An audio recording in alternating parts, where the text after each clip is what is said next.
Hello, everybody. Thank you for being here. I know Edwina too. That's really cool. Okay. Um, so we're so lucky to have Michelle here today. This is going to be spectacular. She's actually going to do a presentation for us, guys. So we're so lucky. First thing I want to do, though, I just want to share where you can find Michelle, and then we'll let her tell us who she is and what she does. Or maybe, Michelle, if you want to start talking over while I'm sharing your amazing website.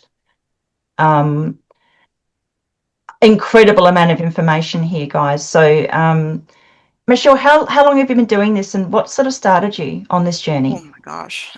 Yeah, so it's a big question. It's a big question because I really, at this point, I think I was born to do this because every experience I've had over the course of my life, long before I became consciously aware of any of this, was information and things I needed to be able to start putting this together.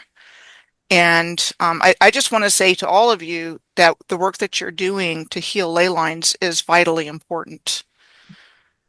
And I'm going to be going through a PowerPoint presentation to give you specific examples of what I'm talking about. But um, the, this grid, this ley line energy grid, was vitally important in the original civilization. Everything was connected by it.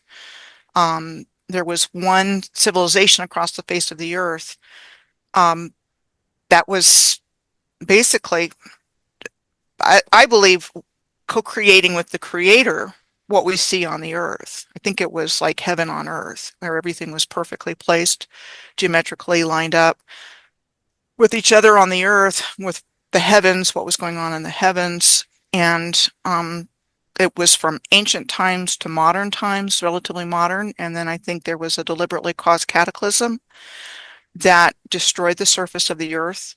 And what we see on the earth today is nothing like us, like what it was. And they've just given us complete BS history, Mm. completely BS. They don't care that we have a belief, and the word lie is in belief. Oh, They don't want us to know the truth, so they removed the truth from the equation. They didn't invent it all from scratch, so I think there are historical figures that were based on real people. I think there were historical figures that were completely made up. But they wiped this civilization off the face of the earth and came in and they built from ground up. They dug out what they needed to restart the civilization, and they controlled the levers. They controlled the narrative. They controlled the schools. They only wanted children to learn how to read and write well enough to become workers. They removed critical thinking from the curriculum and proceeded to completely indoctrinate us in this fake history from cradle to grave. So we would never know. And we are the prize. Humanity is the prize. Earth is the prize. yes. Source energy, our chi is the inner chi is the prize. That's why they're doing this. Yeah. They are parasites. They need our energy. And I think they've been pushing us towards transhumanism so they would have a perpetual source of energy, Yeah. transfer human consciousness into cyborg kind of 100%. thing. And I think we've Vessels. already got some of those wandering around. You see these puppets, and they So, just don't seem to be human. and I'm not saying this to be pessimistic about the future. I am extremely optimistic. I think there's a lot more going on behind the scenes that we know, and there's a lot more spiritual energies going on. I think um, we have benevolent ETs. I think we have angelic beings. I think we have the creator, the spirit of the creator coming back after having been, ripped from this awareness and downplayed. A lot going on with persecution of Christians now. Mm. Um, I'm more of a Gnostic, I think, but I respect the spirit of God where you find it. And what they did was they took um, they gave us organized religions when they took out the civilization. So so that's all part of their power and control and manipulation of us to turn us into denominations and fracture us. So you have, I don't know how many, each said like Lutherans have like a gazillion Lutheran churches within that. And the same thing with the Baptists. Just as an example, it's a fracturing process, just like money, denominations. They took us from wholeness, and they've just been, you know, fractalizing everything. Absolutely, 100%. Your website is spectacular, and I just wanted to scroll through just so people can see just a tiny fraction of what you've actually put out there. So these are all links. So you can go in and if anything there was of interest to anybody, just go to the website piercingtheveilofillusion.com. Michelle's also got a YouTube channel which is spectacular, and honestly, you could you could spend years on this channel just learning. And just the number of different topics, the incredible people that you have on here, it's just amazing. So that's also under your name, I believe. Yeah, Michelle Gibson 8946. So without further ado, Michelle, if you want to start sharing, have I made you Okay. co-host so you can? There we go. That would help. No, there we go. Okay. All right, so we're going to try and be quiet so that you can.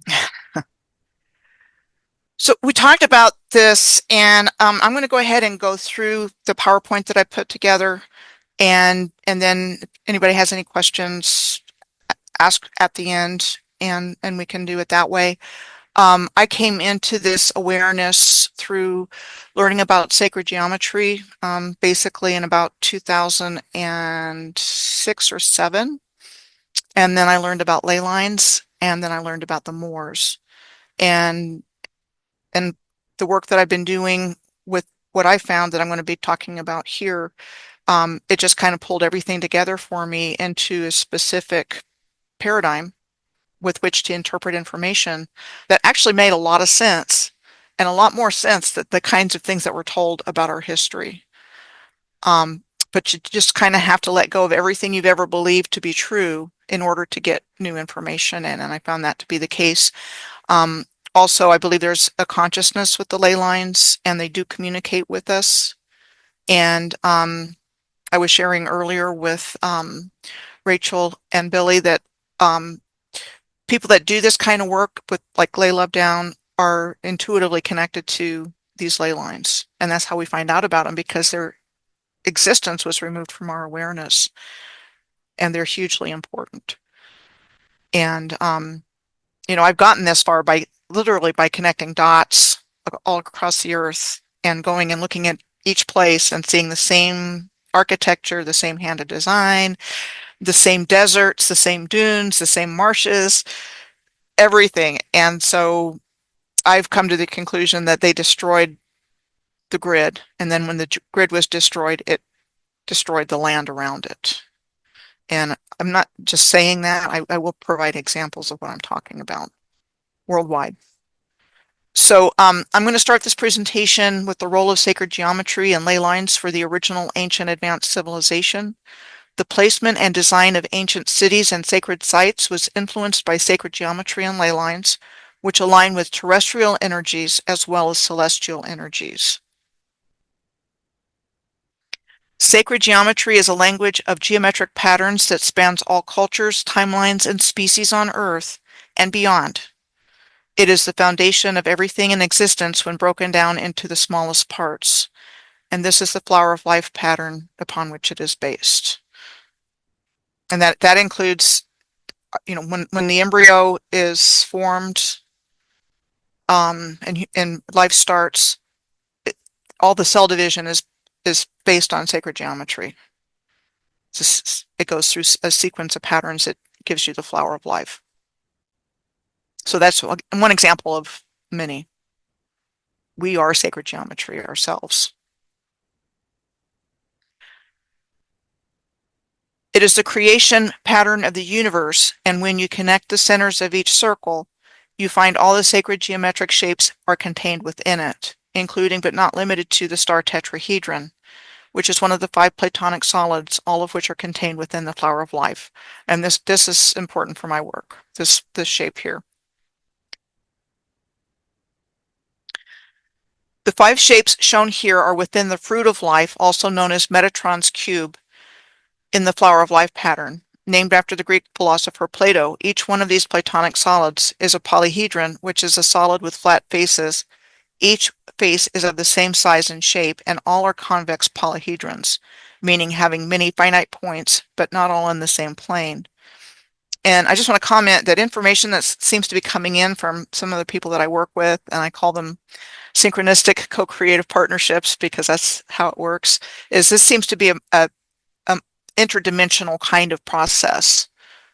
Um, again, those kinds of things have been removed from our awareness, but there seems to be a piece of this, 2D, 3D, 4D, 5D, that is in play here. Ley lines represent the sacred geometric shapes that are contained within the flower of life when the lines are connected to the centers of the circles on the earth, and geometric linear and circular alignments that were groomed by the ancient civilization to harness and carry currents of electromagnetic earth energy, with pockets of concentrated energy at nodal points where they intersect. My own original research on this topic began in 2016 after I found the sacred geometric shape of a star tetrahedron on the North American continent. And this is what my work is based on. Then I wrote down the cities that lined up over long distances in lines and circles in spreadsheets.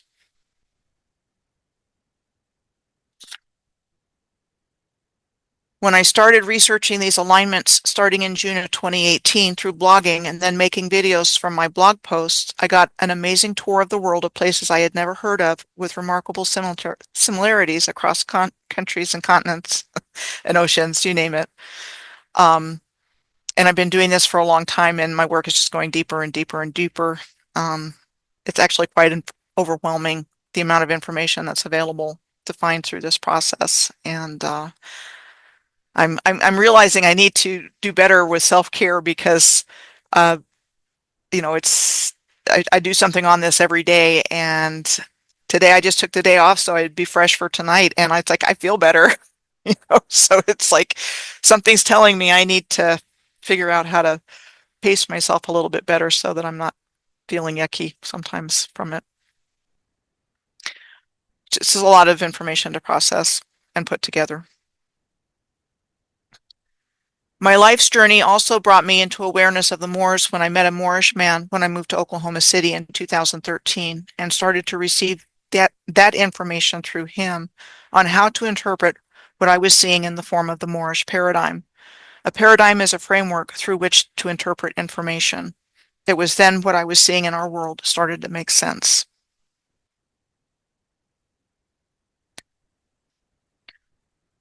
The original ancient advanced Moorish master builders applied sacred geometry and what is called Moorish science, or Moorish masonry, in creating their infrastructure and communities in harmony, balance, beauty, and unity with each other and the universe, going back to the time of Moors,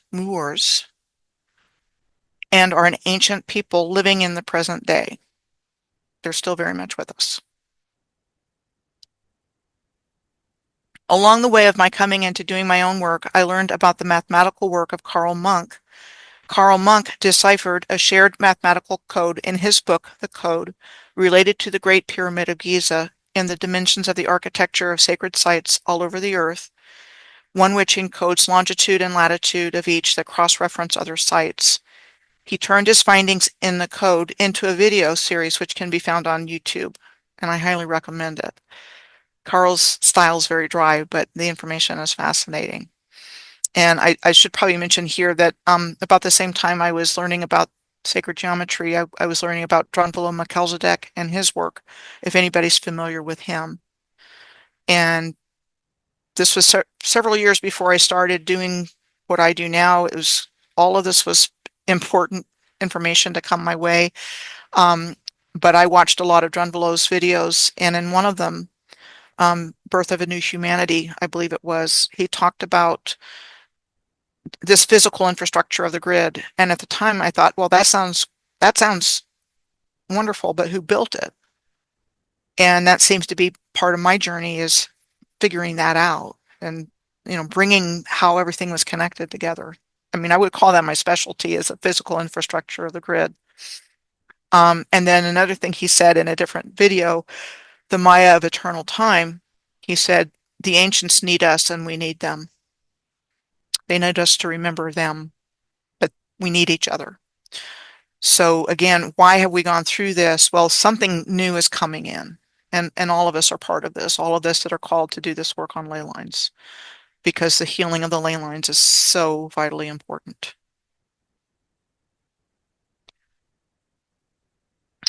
Carl shows that this pyramid code is clearly sophisticated and intentional and perfectly aligned over long distances. It's perfect. Everything. The Giza Plateau has been long studied by all different kinds of researchers and perhaps the starting point for many of us delving into the mysteries to be found on the Earth. What I'm sharing here are just a few of countless examples. The golden ratio can be found throughout the Giza Plateau. It's probably one of the most studied, though there are excellent researchers that have been pulling this kind of information out, and a lot of dowsers have been involved in bringing the ley lines back by tracking them. And then, people that have a bent towards geometry and math have been finding the geometries in different places. Howard Crowhurst is one. You can find his work on the Brittany stones. And these were all parts of my journey with watching all this stuff and going, oh, wow, well, how did that happen? And so as part of my education, so that when I was ready to do my own work, I kind of knew what to do, essentially.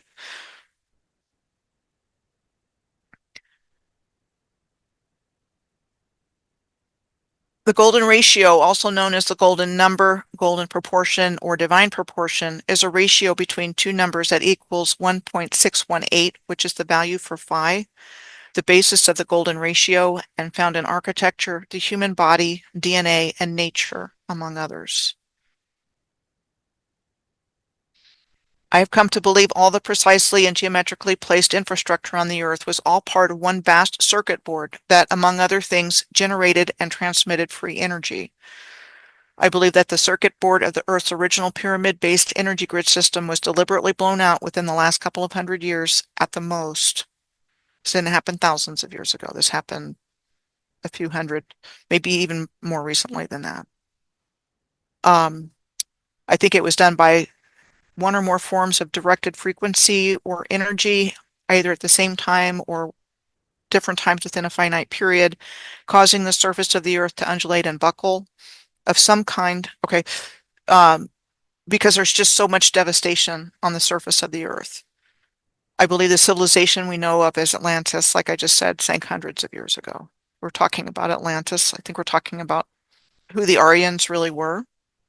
I think they were all part of the same people. And if any of you guys are familiar with Sanat Kumara, that R sound, there's a tie into that, but that's not my area of expertise. But I do believe there's a connection with Sanat Kumara and all of this in the original civilization. What I'm seeing from tracking ley lines all over the Earth, looking from place to place at cities in alignment over long distances, are the consistent presence of swamps, marshes, bogs, deserts, dunes, and places where it appears land masses sheared off and submerged under the bodies of water we see today. And this is just a screenshot from a ley line that I tracked from the middle of the Bermuda Triangle to Lake Itasca in Minnesota. And this was brought forward by Peter Shampoo. His website is geometryofplace.com. And one of my viewers mentioned it, and I had done a little bit of research initially on the Cape Fear area of North Carolina from this guy's recommendation, and then I decided to track it all the way up. And this is really where I started putting together the whole, destruction of the surface of the Earth and all the marshes and all the, everything. I mean, you can look at Sydney Airport and it looks like JFK International Airport. It's like right next to this estuary where the land is just, so I think even airports were pre-existing. I think everything we think that was built in modern times was already there. But that's, as I've been going deeper into this ley line research, and just finding countless examples of that. And it does get to be overwhelming, but I do try to provide as many examples of what I'm talking about with that. I believe that those behind the destruction of the energy grid ushered in the creation of a new world order built on top of the ruins of the old world, and that what we think of as modern infrastructure, because that was what we've been told in the official narrative, was actually pre-existing, like I said.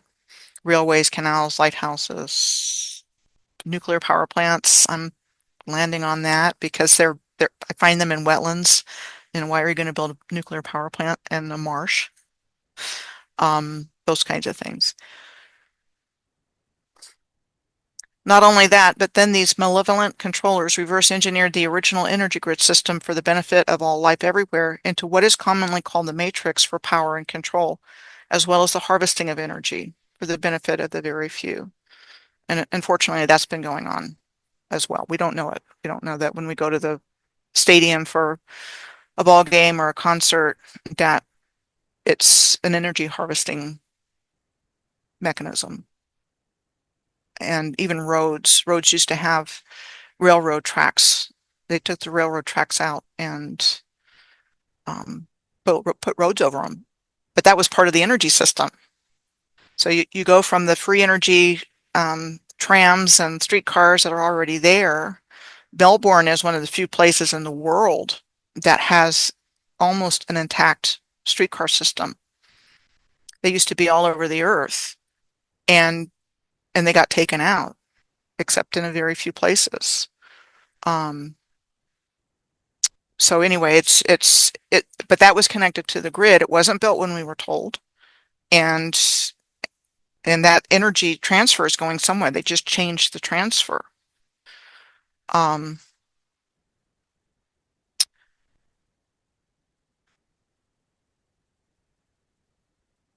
They had to, okay. So I believe that negative beings were behind the cataclysm and hostile takeover and have executed and implemented an elaborate multi-generational plan comprised of fallen angels, reptilians, archons, demons, and other negative beings with a negative agenda towards humanity, the creator and creation, all of whom have been interfering on Earth.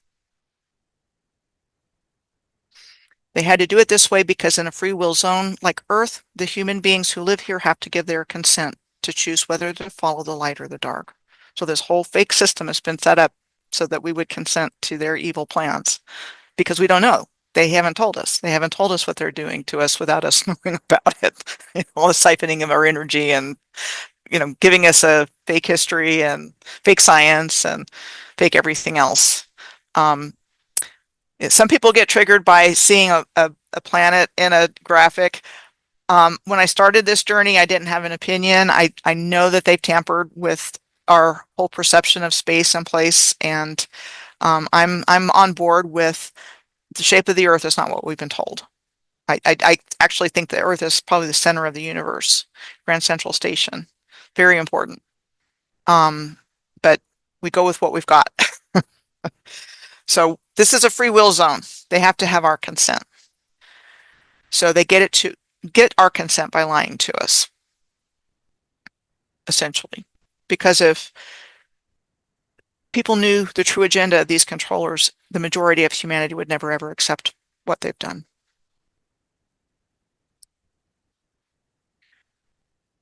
Like I said earlier, when I started researching these alignments starting in June of 2018, so it's been about 7 years, through blogging and then making videos from my blog posts, I got an amazing tour of the world of places I'd never heard of. And so these are some of the things that I would find all over. The hot springs, springs of all kinds, waterfalls, salt lakes, copper mines, mountain ranges that look like pyramids or other unusual shapes, geometric shapes like earthworks, mounds, infrastructures that are covered up, snaky S-shaped rivers, canals, arched bridges, lighthouses, onion domes, all over the world.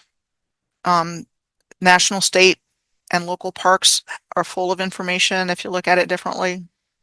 Universities, schools, cathedrals, churches, castles, and palaces around the world, domed capitol buildings around the world, all manner of buildings still in use to this day.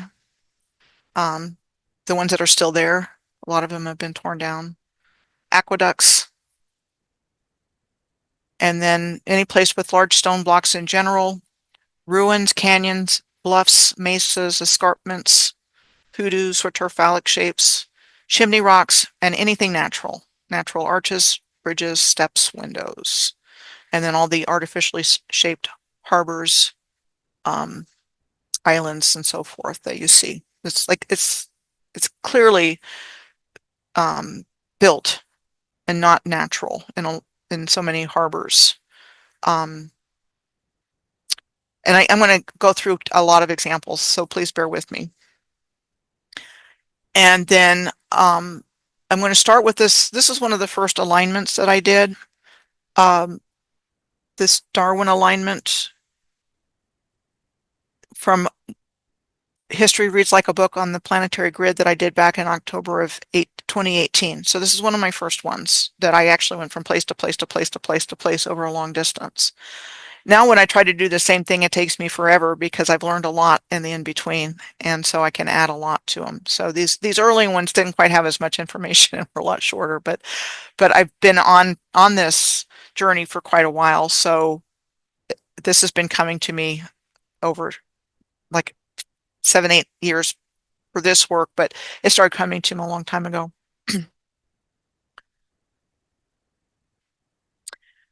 So this particular alignment enters Australia and Darwin, and this long distance alignment started in Edmonton in Alberta and passes through the Timor Sea and Arafura Sea and lands here in the capital of the Northern Territory.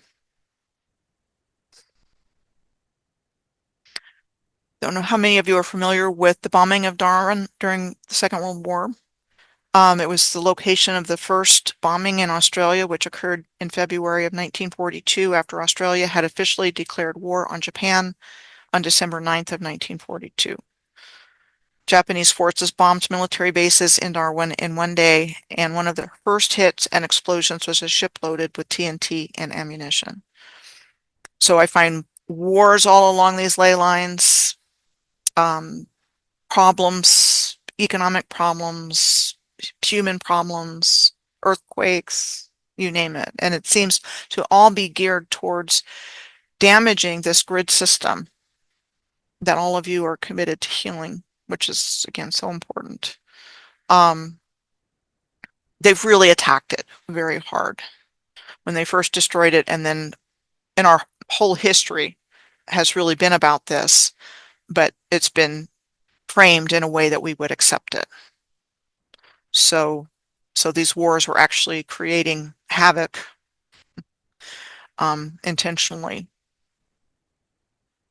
on the grid system and humanity by extension.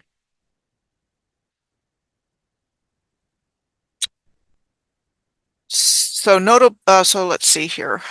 Here's a picture of Darwin today. A particular note is the shaped harbor in the foreground, which is the signature of places along these alignments. They look like that, just like that.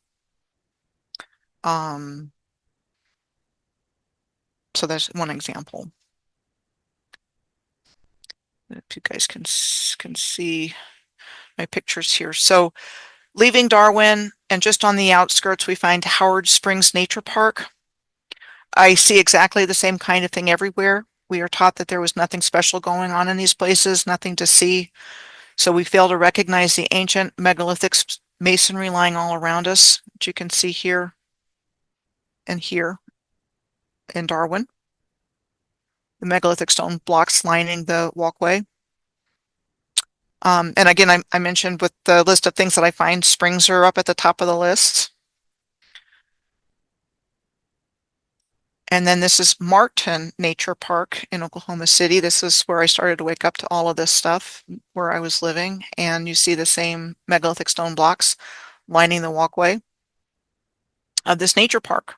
So you're going along and you're looking at the trees and everything else, and you're not paying attention to the megalithic stone blocks until you really tune into it. And then you find out they're everywhere, literally.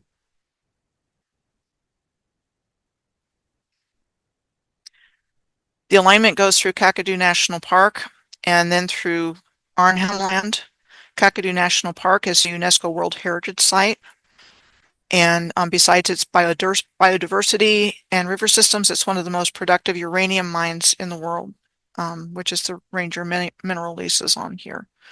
Again, I find mineral activity all along these alignments, and I think it was part of the working components of the grid itself. It's called like your car. You know, your car has to have certain things in certain places to get it to run, and I think it was the same thing with the grid system. And I think when they destroyed the grid, they knew where to go to start mining. And so I think they're mining the grid of all of its components, just like till there's nothing there, and then they leave, and then they've messed up the environment, and they've messed up the communities that depended on them for jobs, and basically leave ghost towns and whatever else. You know, I'll be inside. They don't care. They don't care about us. And quite honestly, I don't know if all of this stuff that they're mining all over the world is staying on Earth or if it's going somewhere else. And there's so much mining, it wouldn't be surprised to me to find out it's going off planet.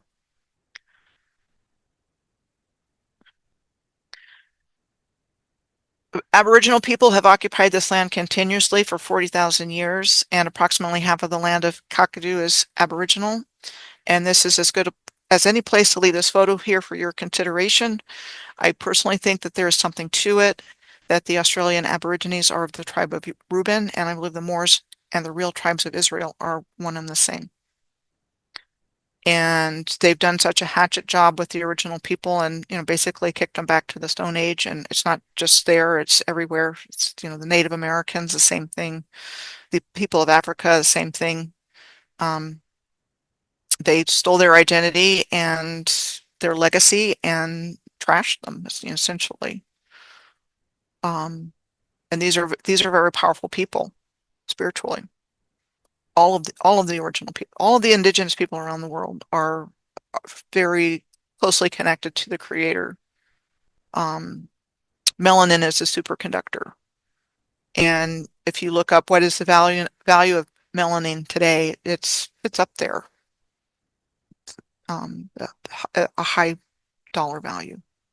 So they covet this melanin and the original people. There's something going on there that's very well hidden, but these people are particularly sought after, and they've been genocided as well, again, all over the earth. So anyway, for your consideration, I know it's controversial, but that's what I think. The tribes of Israel were all over the earth, and their identity was stolen by the Rothschilds and those guys. Um, you know, basically, you're saying that these folks are the owners of the traditional lands of Australia, and you know, tens of thousands of years, but they didn't build all this stuff, and the Europeans didn't build all this stuff. Then you're looking for a completely different group of people. When I think the answer is right there, hidden from us.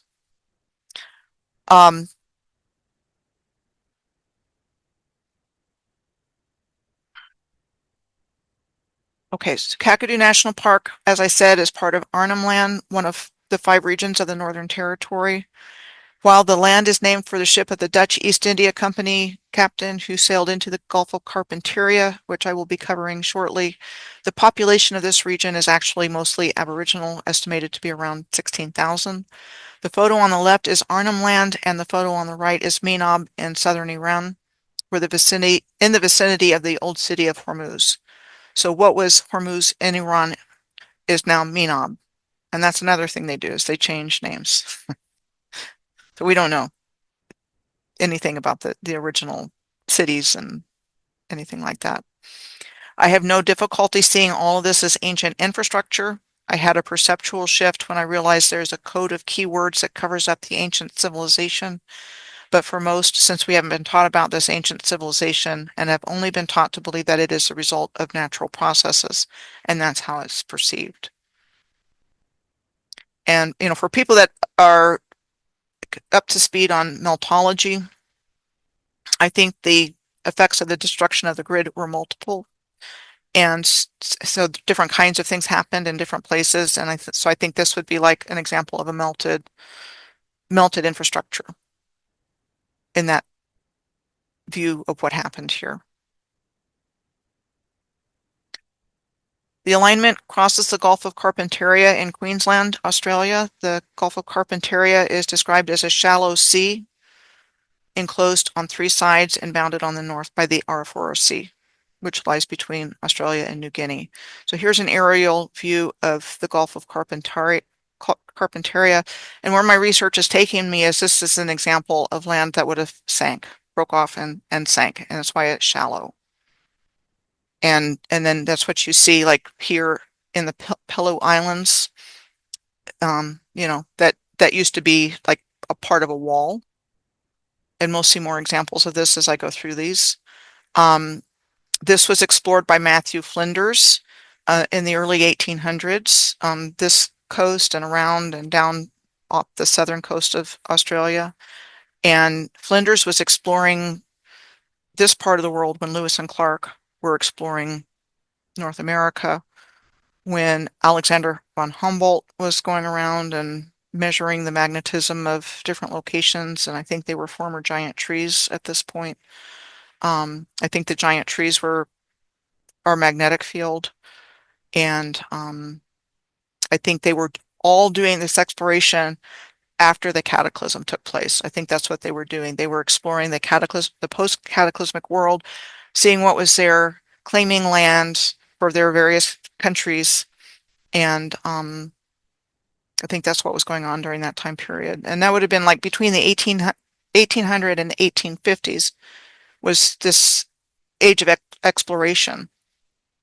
And then that was when Darwin and the Beagle came out and did their tour, and a lot going on in Australia during that time in the 1840s as well, surveying and doing different kinds of things, getting mining started. Again, when you look at Google Earth, you see just right under the surface of these bodies of water, you see what looks like land or mud or whatever. And this is all over Mornington Island and the Wellesley Islands and the Gulf of Carpentaria. Whatever that was.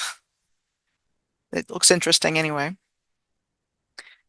I talked about these S-shaped rivers that are all over the earth. I think that was part of the energy grid. I think the shape of the river had something to do with structuring water and providing power in this system.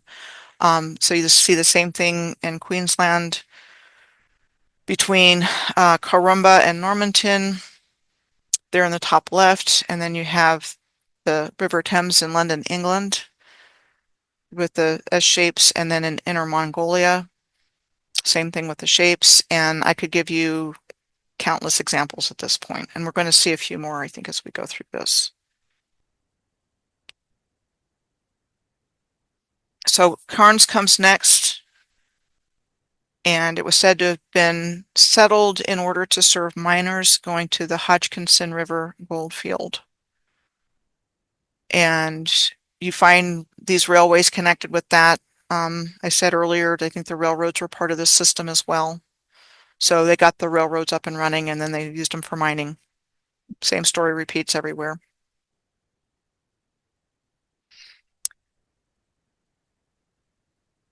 So you've got the Great Barrier. The Cairns is considered the gateway to the Great Barrier Reef. It spans 1,400 miles or 2,300 kilometers off the Queensland coast. The world's largest coral reef system with 2,900 individual reefs and 900 islands, invisible from space, and also a UNESCO World Heritage Site. And then you've got the Torres Strait Islands, and so there's 274 small islands between Australia's Cape York and New Guinea. Again, where I'm at with all of this is I think this was all above land at one point, or above water at one point. And then you see here on the left, you see what looks like some kind of wall going into the water. And I can bring forward other examples of that as well, where you see what looks like megalithic stone blocks underneath the water at low tide. High tide, you can't see that at all. And I've got photos of that from Bundibal. in New South Wales, I believe. Um, and then here you see in the Great Barrier Reef what looks like an S-shaped river in the middle of the water, and then on the right-hand side you see megalithic stone blocks under the water. So again, I think the sand was above water not that long ago, actually. So this next series of slides I'm going through is again from one of the first ones I did back in January of 2019. And this is the Australian part of it. It was a long distance alignment that where I started in Amsterdam Island in the Indian Ocean, and I took it around through Mauritius and the Seychelles and Somalia and the Gulf of Aden and Yemen and the United Arab Emirates, the Strait of Hormuz, Iran, Mongolia, back through China again, North Korea, Japan, the Bonin Islands, the Northern Marianas Islands, the island of Pohnpei, and the Caroline Islands, and the Solomon Islands through Australia, starting in Brisbane, which is what I'm going to be showing you where it goes through Australia. So this is a very long distance alignment. A lot of the ones that I do are long distance, which is why I've been able to accumulate so much information about all the similarities and what was going on there and what they tell us and who was there and how they did it. And it's just kind of left me with a high level of awareness about a lot of different things that's been hidden and taken my direction, my research in a lot of different directions from where I started with all of this, which was tracking ley lines.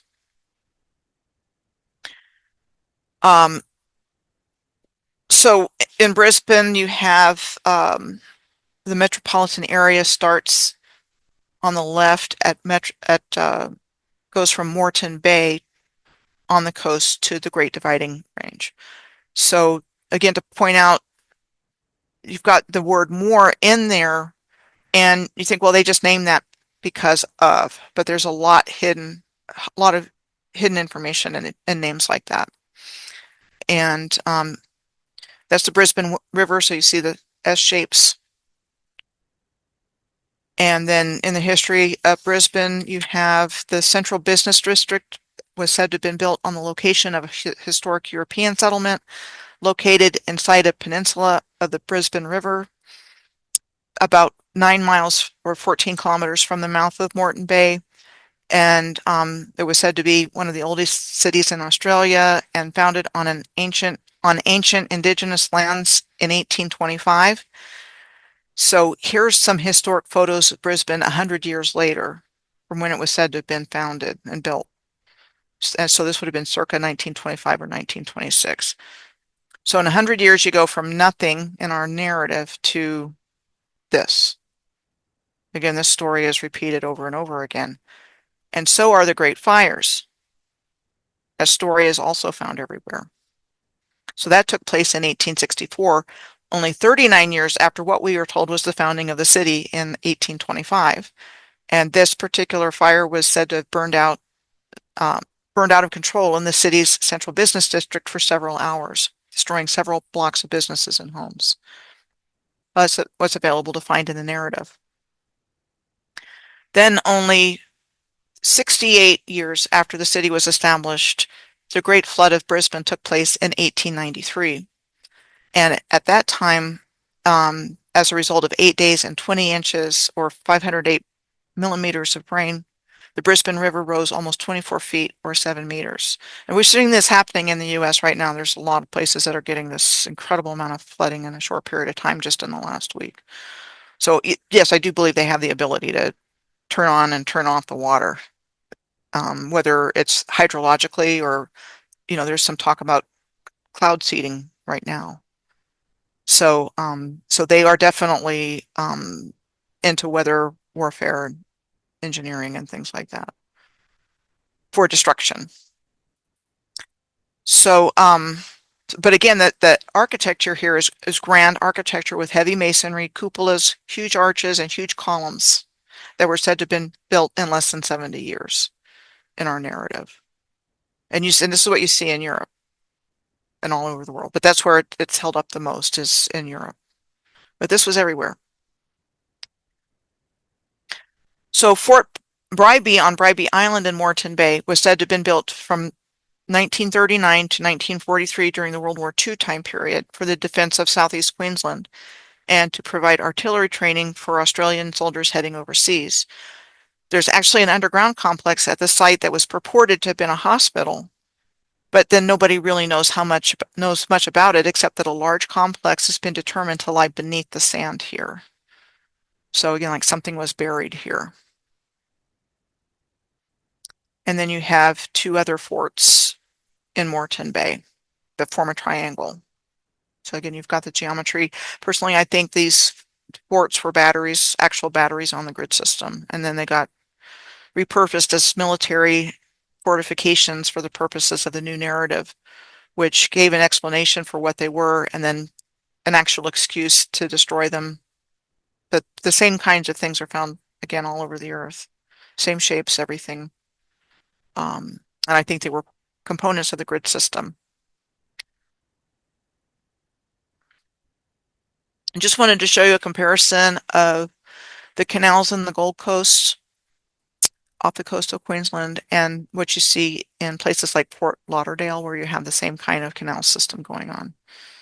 Again, these are just two of countless examples I could show you, but we'd be here all night if I gave you every example that I had. We'd be here for days. So just wanted to show you the similarity of that. While not really well known to the general public, there are 10 registered pyramids in the Australian state of Queensland. I would like to point out two of the best known ones. The first is the Gympie Pyramid in Gympie, a short distance north of Brisbane.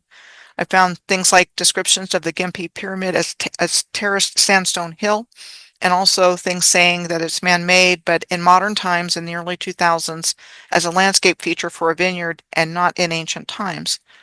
My understanding, this is on private land and not open to the public. The other one is called the Ballandine Pyramid on private property, but viewable from the road in the village of Ballandine in Queensland. This one is openly acknowledged to be man-made, however, and also said to have been made in modern times when the landowner paid someone to do something with the surplus granite rocks that had been excavated for the land's agricultural use. So, and that's pretty typical of pyramids around the world. Either they're modern or, somebody was just picking up rocks and putting them in a shape.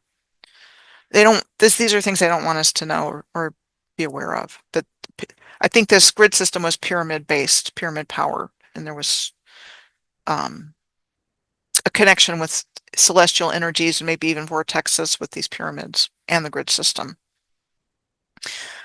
And I don't know how many of you know that there is a Stonehenge in Esperance in Western Australia. And I didn't know that, and I was doing some research down there, and it was on my Google Earth. I think like photos or something, and I pressed on it, and there's the Stonehenge there. And it's got the same kind of backstory. This one is we're told the only full-size replica of the original Stonehenge on the Salisbury Plain of England, appearing as the original would have looked in 1950 BC. And the astronomical alignments of the Esperance Stonehenge include the summer solstice, the winter solstice, and the Milky Way. And so this is what we're told about the origins of the Esperance Stonehenge. The stones were quarried and cut for a Stonehenge project in Margaret River in 2008, but the project fell through a year later. And here they had all these stones ready for the project, and the Rotary Club of Esperance took interest in building a Stonehenge replica locally. The owners of a hobby farm across from the quarry decided to take the project on their own dime, starting in 2011, and that it was designed by a local architect. It opened as a paying tourist attraction in 2017. These are heavy, heavy stones. And I'm sorry, I don't believe the story. Even though you can go on their website and see pictures of it being built, I just have a really, really hard time believing that this was built in 2008. And, you can, well, what people would have known, that was recently, but you can block access to places you don't want people to see. I mean, there's plenty of ways to do that. And then there's a full-size Stonehenge in Washington State as well, called the Maryhill Stonehenge. So, again, these kinds of things are covered up and packaged to us a different way. So we don't know these things and think, oh yeah, that's a tourist attraction. Yeah, they did that. It's like, I don't think we have the technology to be able to build the same way that they did. Um, so continuing on the alignment back to the Great Dividing Range, also known as the Great Divide or the Eastern Highlands, pretty much parallels the coast of Australia for about 2,300 miles or 3,700 kilometers. It's described as a series of plateaus and low mountain ranges. Again, at this point in my research, I see giant trees and things like that where I didn't before.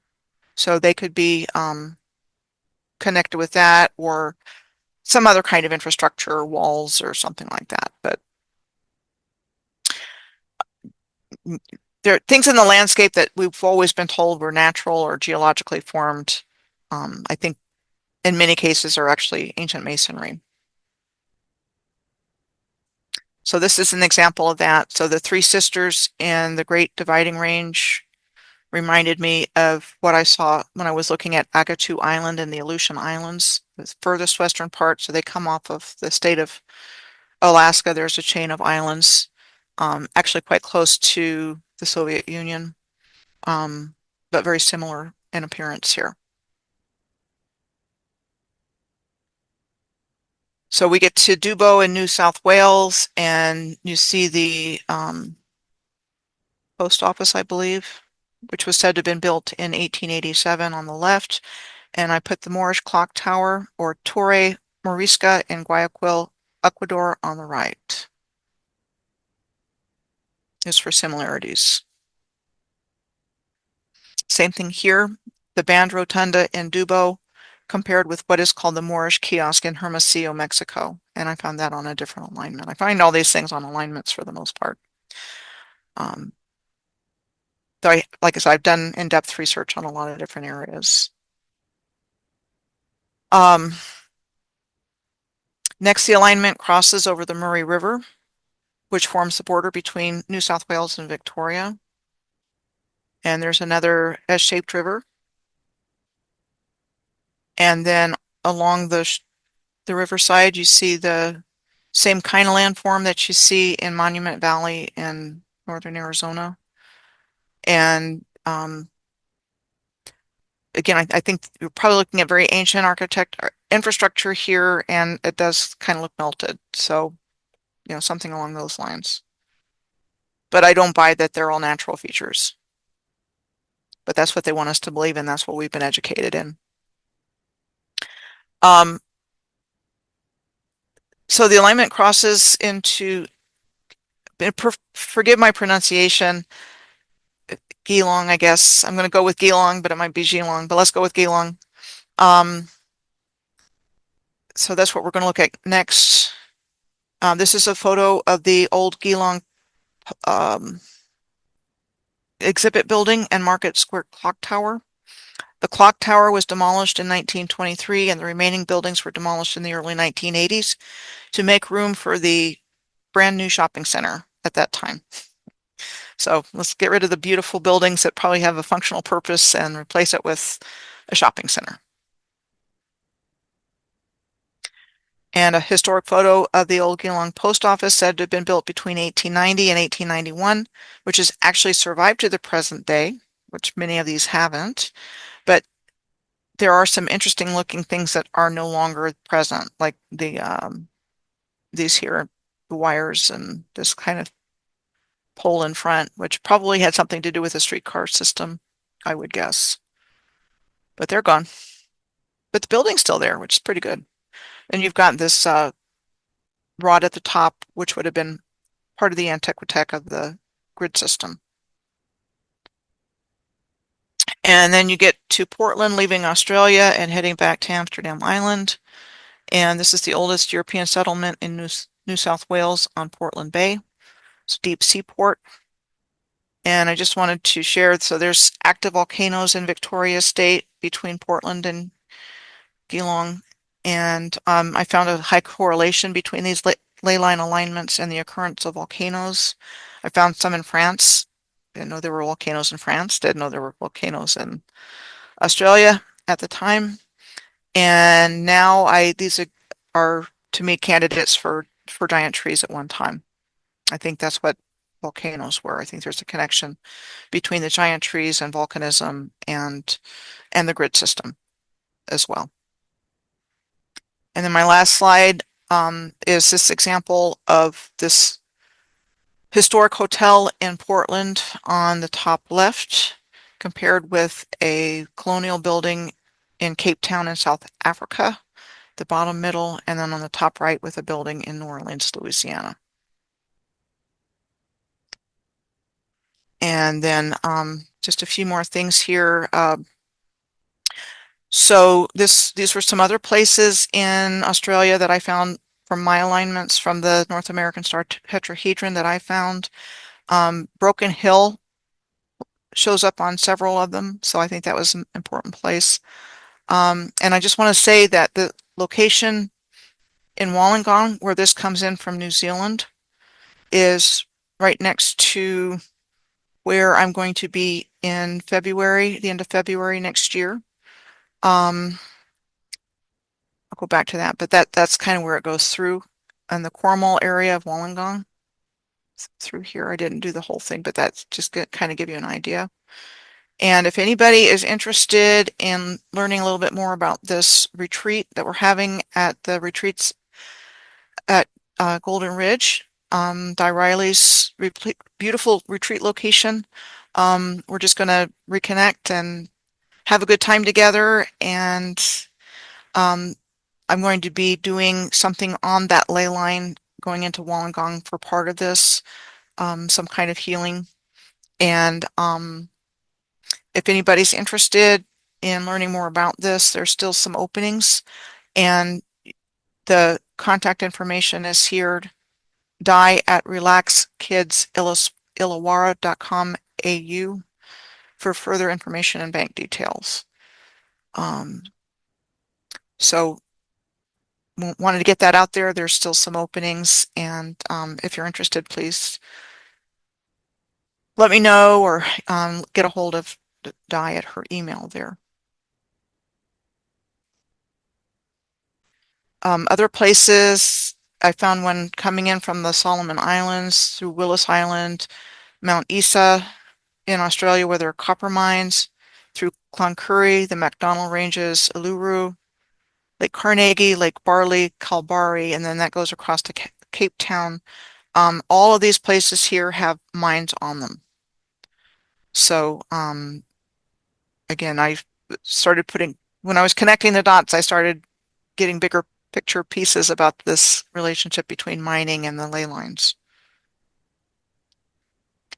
Here's another one. I haven't actually tracked this particular one, but those are some places as well. And Rachel, I can send you my spreadsheets with the Australian locations that I found. Oh, that'd be fantastic. Thank you. Yeah. And here's it's amazing that you pointed out Geelong, because that was one of the places that my father lived in. It's obviously a very important alignment. And my childhood home was actually on an important alignment in Adelaide. So, he must have known about these things as well. Yeah. And this actually came up on my X feed right before this call tonight. The universe conspires in your favor when you align with your purpose. And that has certainly been the case in what I've been doing with this work. I mean, it just, I couldn't have planned it. Oh, Michelle, It's just something that happened along the way.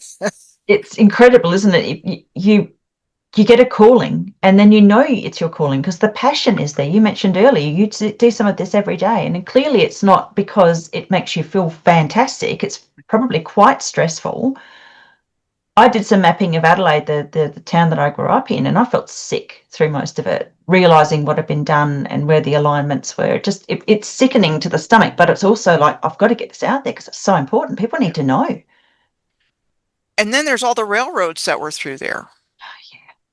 I mean, and Tasmania's history. I've looked at Tasmania quite a bit, and you've got the Walls of Jerusalem Park there. You've got the Solomon Islands. And Tasmania's history is the same. You've got the star forts. You've got they've taken out the railroads for the most part. They might use it for freight, and then they have rail trails. So we have all these recreational trails where there used to be railroads. Well, why take the railroads out? It's the history makes no sense and it falls apart when you scrutinize it closely. It is so flimsy. Mm. But it was successful because they had control of the schools and everything else, and they just took all this stuff out of the history, so they don't teach us about it, and we're none the wiser. Oh, Why yeah. would they lie to us? Yeah. Well, because they have And so much, as you said. and I think it was because of the goal is not to improve our lives. No. The goal is to take our energy and our joy and replace it with pain and suffering, which is what they need. Yeah. Yeah. And but I can't stress enough how important the work that all of you are guided to do with healing the ley lines is, because clearly they've damaged a lot through their activities over the years, and the ley lines do need to be healed, most definitely.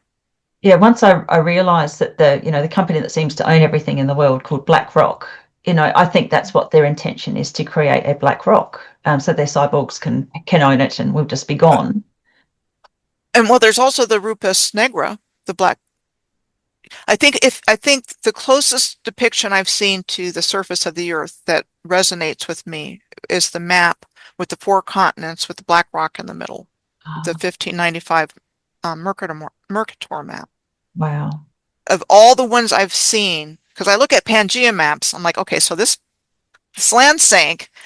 I look at the Pangea maps and I'm like, that doesn't feel right. Maybe there was a Tethys Sea, and I've encountered Tethys, Tethys. Um, so that was like the primordial sea. Oh, wow. Um, the Atlas Mountains in North Africa. So the Tethys Sea margin is in North Africa, about where that is. Atlas held the world up on his shoulders in our what we learn about Greek mythology. So I think there's a connection with the Atlas Mountains, maybe in the whole scheme of things.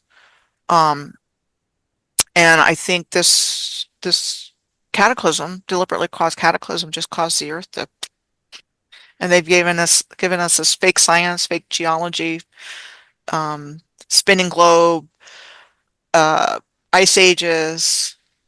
They want us to believe everything's been happening the same rate and speed forever and ever and ever. No cataclysm. We don't talk about that. That's not how this happened. You can't even talk about it. No. Um, And yet but the mud flood evidence is so painfully obvious. You can't hide yeah. that, because these buildings have all these underground levels. And over here too. I mean, this is everywhere. Mm. I mean, I live in where the Old West meets the Old World in Prescott, Arizona. It's like rodeos and cowboys and shoot 'em ups and bad guys, and that's the history. And I'm walking past these old world buildings all the time, and like it's like people don't see it, but Mm. there's a lot underground. You've got the streets that go up, and you've got hills everywhere. So where I'm at with that, I think maybe a standing wave or something went through the surface of the earth and just caused damage and rolling hills, and there's a lot more to it than that. But that I think what we call the mud flood is a combination of maybe that standing wave and the destruction of the grid and the trees giving us pyroclastic flows and ash columns with eruptions that provided this covering of the earth, because there's entire cities buried Mm. that people are finding out about and bringing up. Do you have an It's, opinion on the pillars underneath the middle pyramid in Giza? Have you seen the I've seen about it. I mean, there's just so much to uncover. This is a yeah. highly technologically advanced civilization going back a very, very long way. Yeah, and there's so much proof. So, and thank God for people like yourself who are producing this sort of information, and obviously, so passionate about it. And I know I know when we were advertising to do this, that so many people were excited. Oh my God, I can't believe you're having Michelle on, because Michelle knows so much. So just know that your work is appreciated across so many different areas, because you cover so much. Yeah, absolute So, joy. like, I see a highly advanced civilization that was working together in unity consciousness, co-creating this beautiful world, everything perfectly geometrically placed on the earth in relationship to each other as well as the heavens. So with Mm. these celestial alignments, the solstices and the Milky Way and the Pleiades and um, eclipse paths, um, things It, like it that. amazes me, that they're very obvious in Australia about the naming of the streets. So there's a place in Tamworth, I believe it was, where there's Orion Street, more than one Orion Street, and it's surrounding, really significant buildings. So they're not even trying to hide it. But again, it relies upon us staying stupid and not noticing. But we're noticing. Yeah. Yeah. I mean, when they gave us the internet to control us, they gave us the means for our awakening. Yeah. And, I'm afraid they might have gotten away with it without the internet, but that gave us the ability to connect like this and do our own research. And I never got the memo about critical thinking. I think that was because I unplugged from the matrix a long time ago Yep. in the way that I lived my life. I made a lot of decisions that weren't expected of me and did things that most people wouldn't do. I moved a lot. Um, and so I was never really amenable to that programming.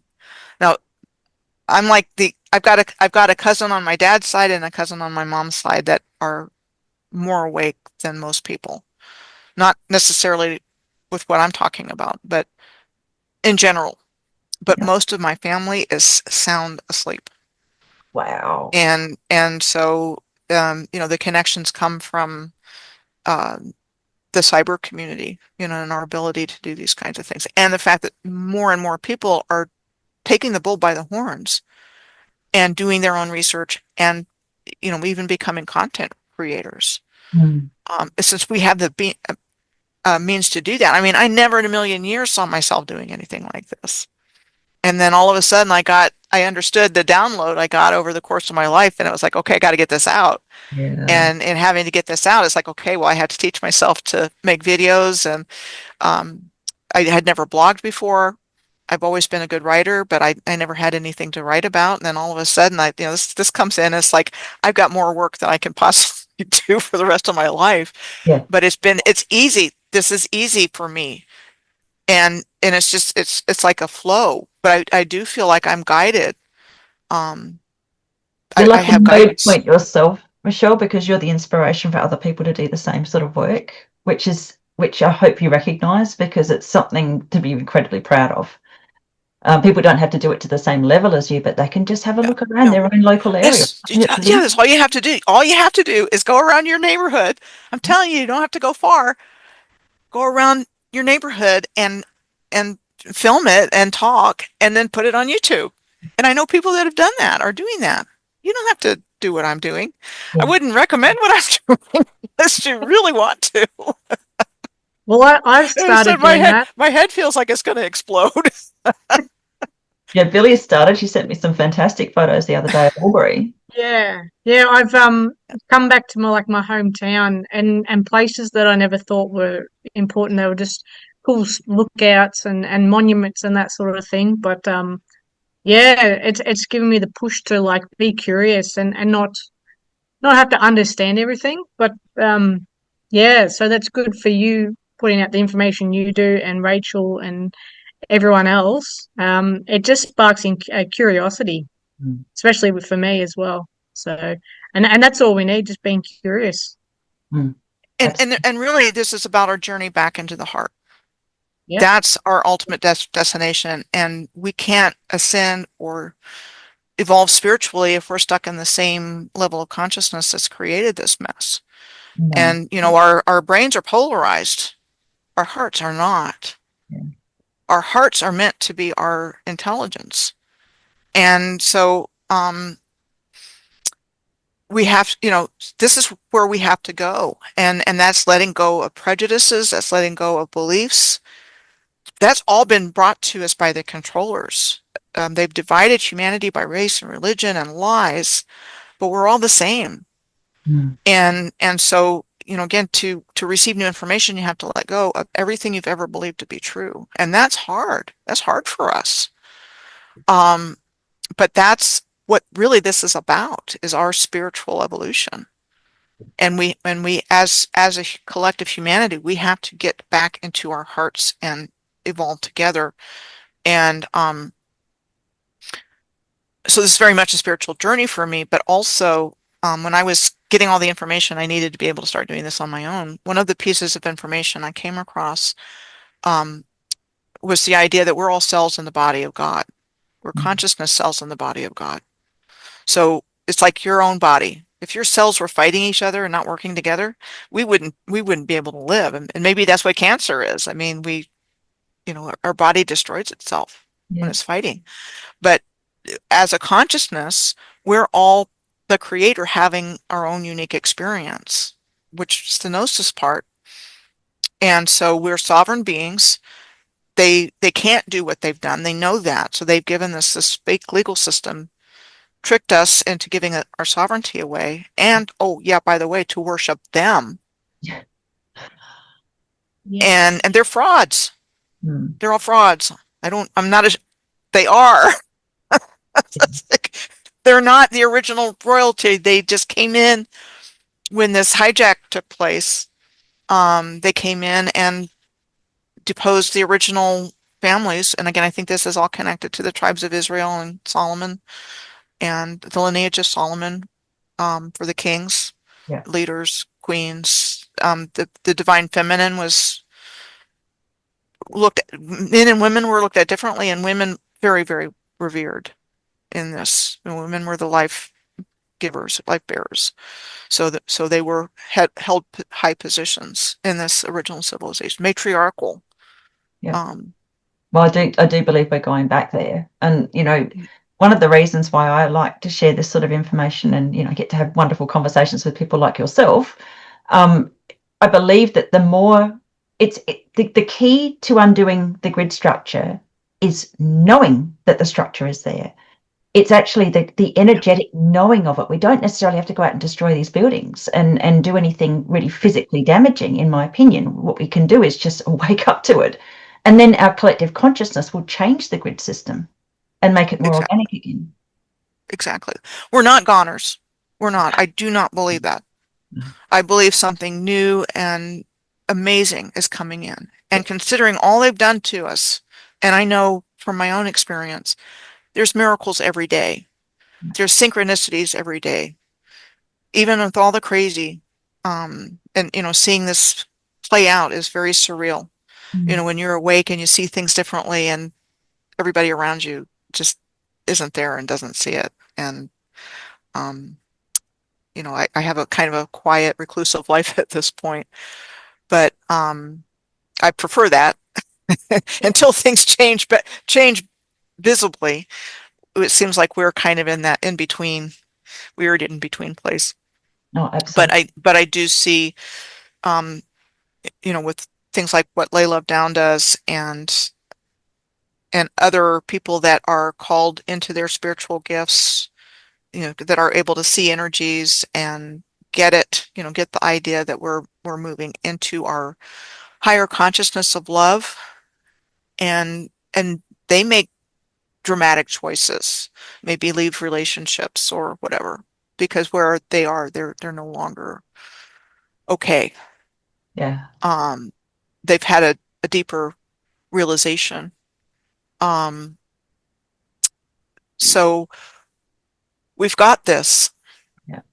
And remembering the grid and healing the ley lines is a big part of this. Yeah, it absolutely is. Billy, have we got questions, darling? Did you want to?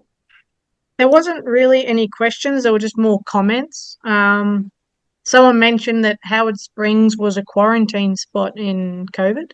Oh, wow. That was quite interesting. I think there's been a bit more chat now. Synchronicity that you mentioned, walls of Jerusalem clearing and opening up there at St. Clair, Lake St. Clair. Connection to Sinclair family guarding Roslyn Chapel near Edinburgh.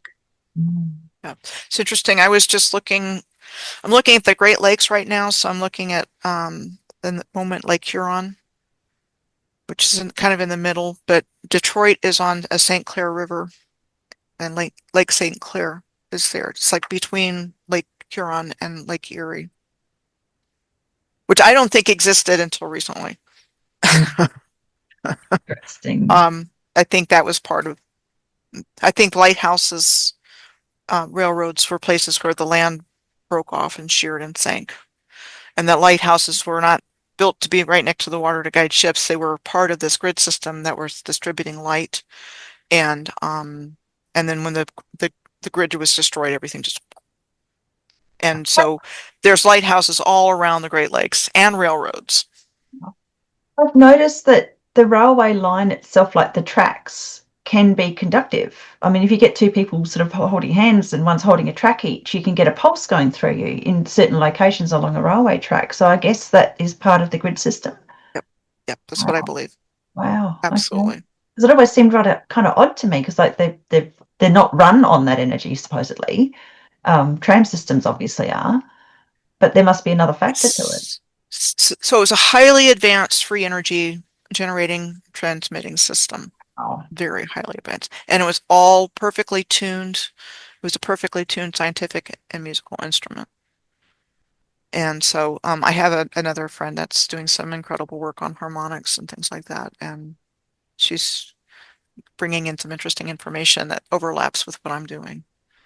But I don't have the sound frequency music part. That's not part of my gift. Yeah. So, but I can see the connections and how that works. So if you've got a perpetual motion free energy generating system going across the surface of the earth, everything was perfectly.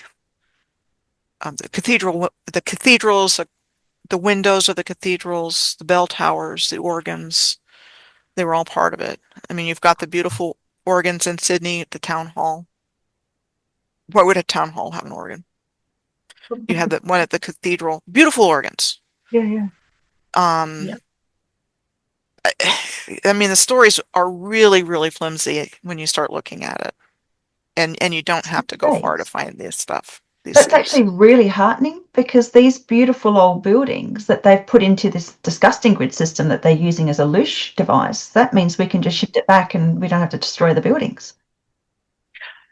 Yeah, I think something amazing is going to be happening as we go forward. You know, they can't destroy the grid. They can't destroy the creator. They can't destroy us as much as they've tried, and they got. Oops. That's nice. Okay, that's my cat howled. Oh, okay. Somebody's not happy over there. Cats Okay. know a lot.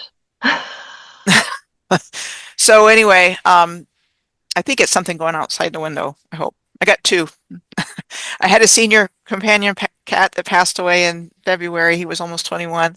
Oh, wow. Took me a minute, but I just adopted a senior bonded pair. Oh. So I've got two. So when I do travel, they have each other. That's beautiful. Well done.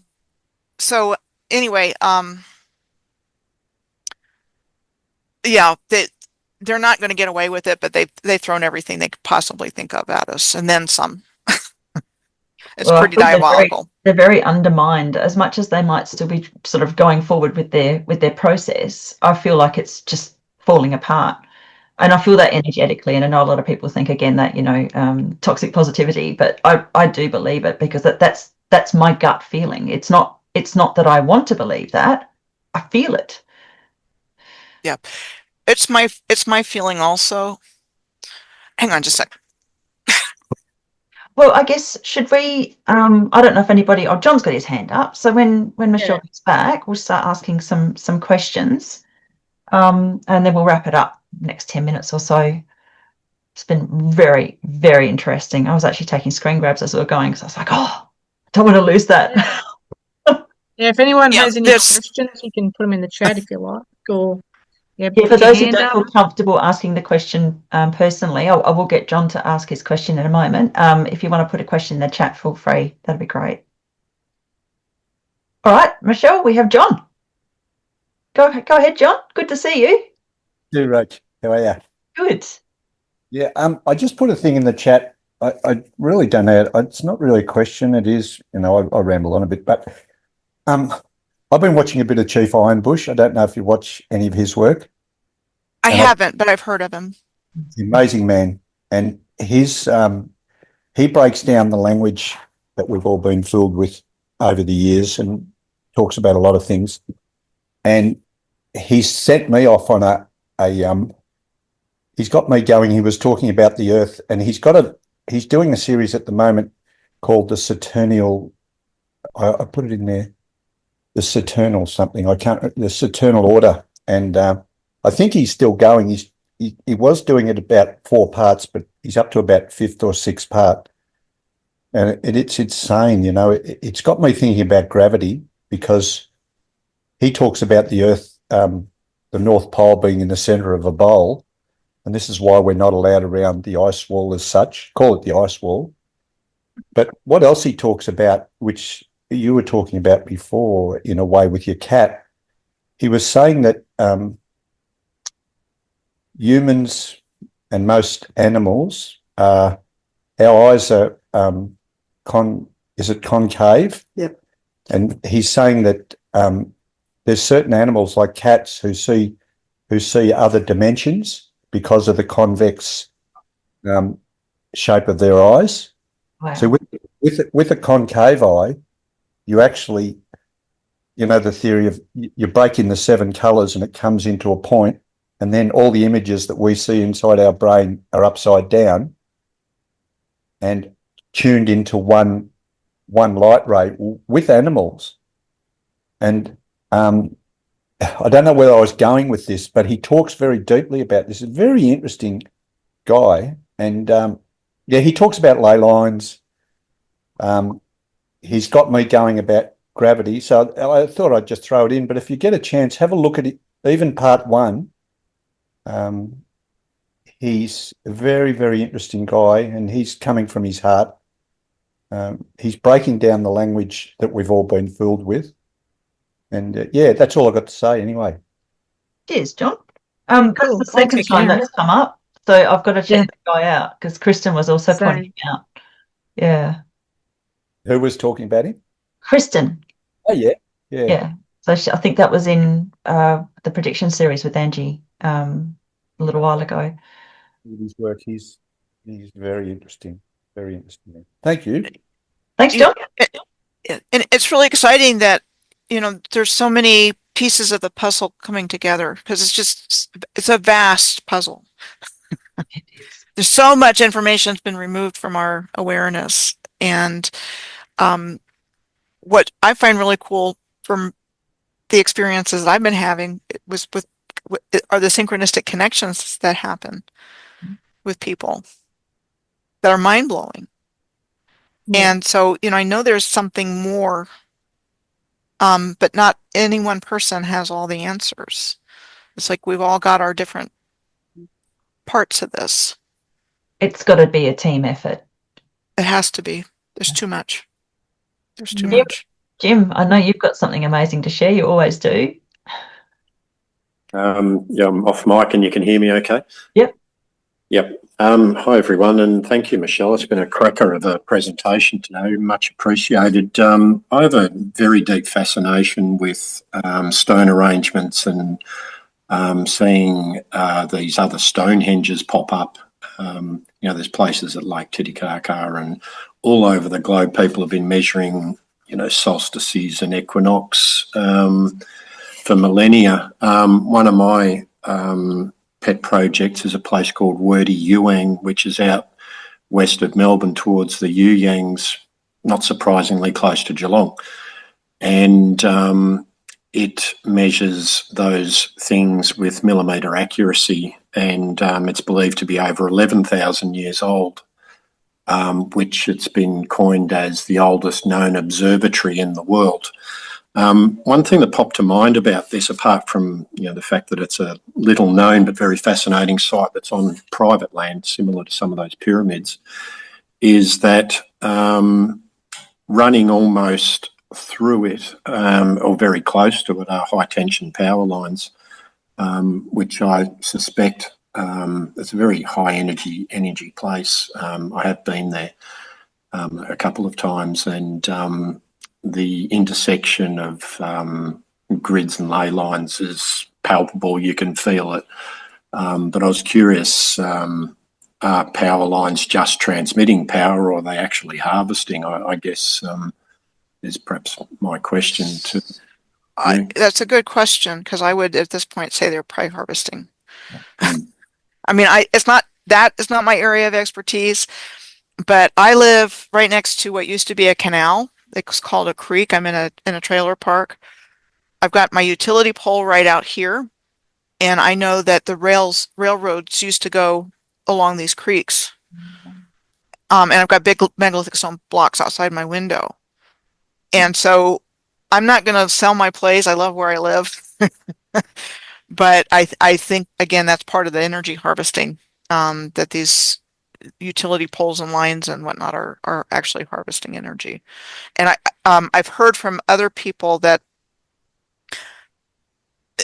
again, I think it's probably pre-existing, but also that they pull in, so it's still part of the free energy. Am I making sense? Yep. I'm also thinking, Michelle, if you've got those things outside your property and the canal, you would be getting a lot of information from that ley line. That would be It's your possible. pin. That's Possible. no This wonder this you're able this to do this came this came together for me when I moved to Sedona, and that was in 2017. And Sedona is a nodal point like Uluru. Yeah. Wow. One of 12, and that's when the synchronicities just went off the charts for me to do this. Wow. Wow. I think you're lucky a lot to do with it. That's spectacular. Thanks, Jim. That's a really good question. And I've actually been asked that many times because I teach a course on how to sort of see ley lines. And it does seem like a lot of roads and streets were originally ley lines because they create a natural corridor through nature, and then eventually they'll pave them and carry on. And they stick these stupid electricity wires all along them. And it probably does harvest some of the energy of people traveling in those spaces. It definitely does.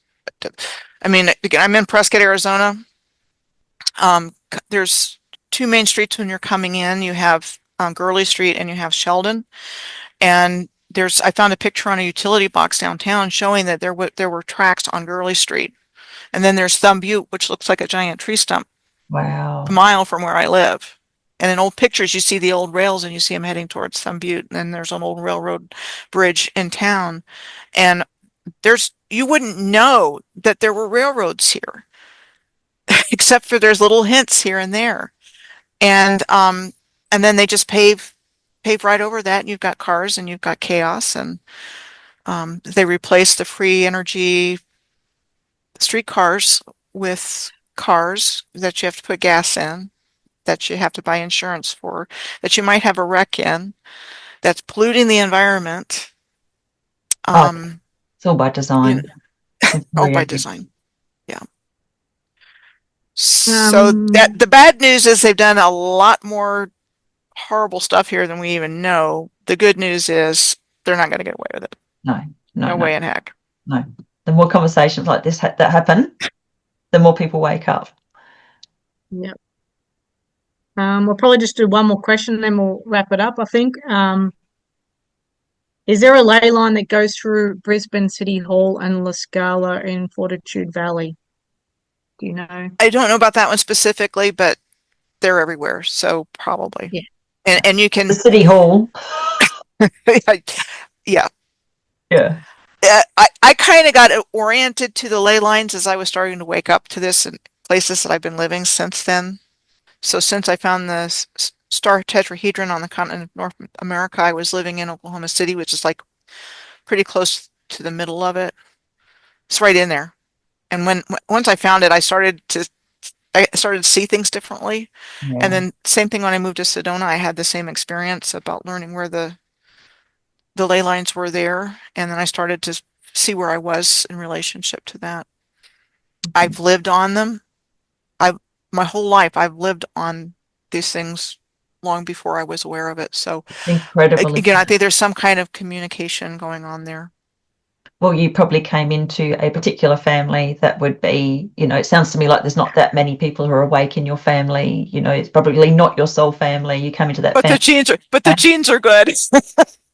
Excellent genes. Very good genes. So it's very nice people in my family.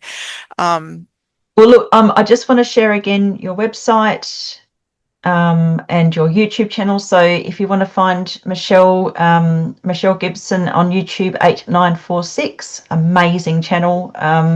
Also her website, Piercing the Veil of Illusion. And I'll just stop sharing there. And you also mentioned that you're getting together with a group of people in February. Yeah. I think it was the 21st to 28th of February next year at Golden Ridge. So Yeah. we'll share the, if that's okay, Yeah. we'll share the email address and underneath. Yes, please. Yeah. Yeah, if anybody's interested. Just a few openings left. There is We'll fill them. so there is some in the there's camping available. So it's limited in the retreat center. So we've got some openings there, but there's also the ability to do tents and RVs, and if there's overflow. You'll get overflow. You'll definitely get overflow. I'm going to have to try and get there somehow. Thank you so much, Michelle. Such an absolute pleasure to have you. Ed has a Thank you. question. Oh, Ed, sorry. I just wanted to say how wonderful it was that Rachel and you have got together and connected, and your research, Michelle, is just mind-blowing. And it was such a pleasure meeting you last year in Bosnia. Yes, and that was amazing. Amazing group of people, and life-changing for a lot of us. Yeah. And I've got And happy birthday for next week. Oh, Michelle. Yep, I've got my 62nd birthday coming up a week from twins. Saturday. Oh, That's right, we are. That's right. Forgot about that, Ed. Thanks. Yeah, so we traveled to Serbia and Bosnia together last year. wow. Awesome. And that was quite amazing. And then that's also, in terms of piecing the puzzle together, there's such healing energy there. With the Bosnian pyramid, and then there's a pyramid called Ertan in Serbia. Very powerful places. And so what I'm finding is that this loving, I believe, source energy that was connected all across the earth through these pyramids, growing things was enhanced on them. So agriculture, I'm finding agriculture of all kinds, whether animals, breeding animals, and unfortunately, the controllers have used these ley lines to grow GMO crops. And I found that also. But they reverse engineered this positive, powerful energy based on this grid system and turned it into a control system. So now we just got to turn it back to what it was originally, which is just this beautiful integrated system. But the love energy in Bosnia at the Bosnian Pyramid Complex is amazing. Wow. And healing energy. I mean, like off the charts. I can't pull numbers or anything like that, but you can feel it there. I love what you said before as well. It's because we've got the earth on our side. She doesn't want this to be going on anymore. I described it as, she's got a freaking bra on. She doesn't want this grid system. It hurts. All us women know we take the bra off and fling it off at the end of the day because we can't stand the damn thing. So, we've got her on our side because she wants to clear this up. We've got beautiful, loving beings of light from other galaxies that are working with us to bring this about. So as long as we can wake up enough of humanity, and I think we're getting pretty close. We don't have to wake up. We don't have to wake up everybody. We have to wake up enough. Yeah. And the collective consciousness, as it rises, it shifts the collective consciousness. So we may have already hit critical mass, but that is going to cause this shift in our consciousness, and I think it'll just explode with people waking up.